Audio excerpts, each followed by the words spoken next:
Hey, this is Chris. How you doing? You know, there's an old saying, even a broken clock is right twice a day. I've been cogitating on that. I heard that word cogitating. I was watching Longmire the other night. We're going back through and watching the whole series, and we're on season 4. Yeah, from season 4, where Branch's dad finally bites it. And I guess, of course, it's been a while since we watched season 1, 2, and 3. So anyway, Lucian, the ex-sheriff, I guess, was related to all those people somehow. He said he was cogitating on something, but that's neither here nor there, except I like the word cogitated.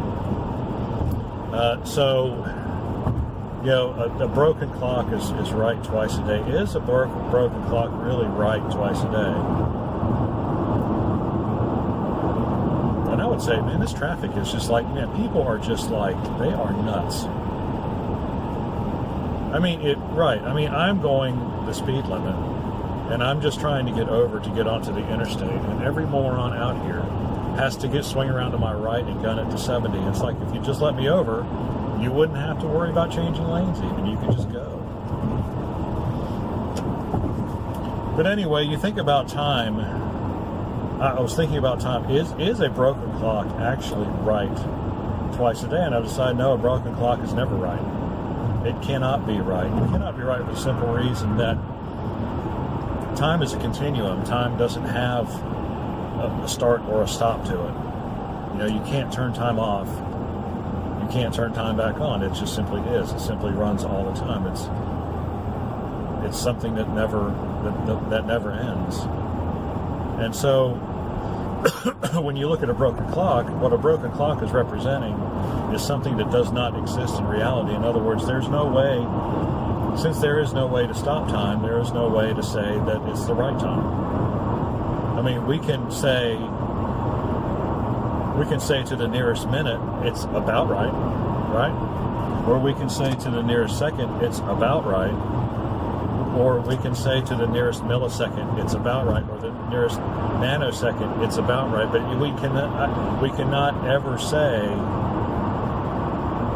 that it is right, because that moment of rightness comes and goes before we can't even measure it, right? It's not like cutting a block of wood and saying, well, that's exactly 12 inches. Okay, well, yeah, we can do that. But time is not a solid. Time is not. It simply exists, and it never stops. What do you think about that? Does it matter? I think it does somehow. You start thinking about the reality of things. It's like, what is the reality of what is the nature of time? Well, the nature of time is it can't. You know, I love that. If you've ever seen Spaceballs,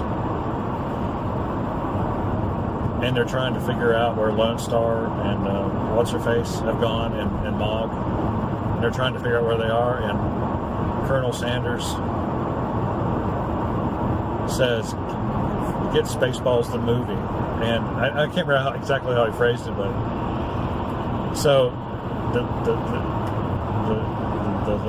the soldier or whatever goes to the cabinet, and of course it's got all of the Mel Brooks movies in there, but he finally gets down, there it is, there's Spaceballs, and Dark Helmet Rick Moranis is like, what the heck is this? And Colonel Sanders says, well, this is the newest thing in VCR because they were VCRs, right? And it's like the movie's out before they release it before it's even finished.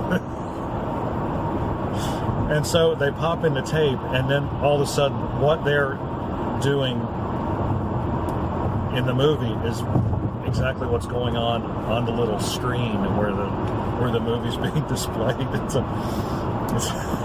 And then they have this funny little interchange. And the guy that plays Colonel Sanders is just hilarious. I don't even know his name, but you know, what time is? Well, when is this? Well, this is now.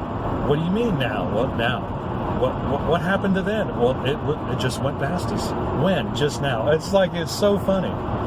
But that's kind of the thing I'm going for here with the whole time discussion. It's like you can't define it, and so you can't say, well, a broken clock. The hand is stopped somewhere, and that is true. The hand is stopped somewhere, but that does not have any kind of meaningful definition when it comes to explaining what time it is, and therefore it cannot be right twice a day. It's just not right at all, ever. I guess a running clock is a good visual representation of time because it actually, it does not show us the precision of time, but it shows the continuity of time. It shows the continuum of time. So I guess that is actually, if a clock like that is right. But see, then we can't even really say it's ever really truly right because it's always a little faster, a little slower than what time is. Of course, we've kind of come up with okay, that's fine. Got questions or comments, leave them in the section below. Like and subscribe. We appreciate when you do. If you do subscribe, it would be about time. Alrighty, see you on the next one.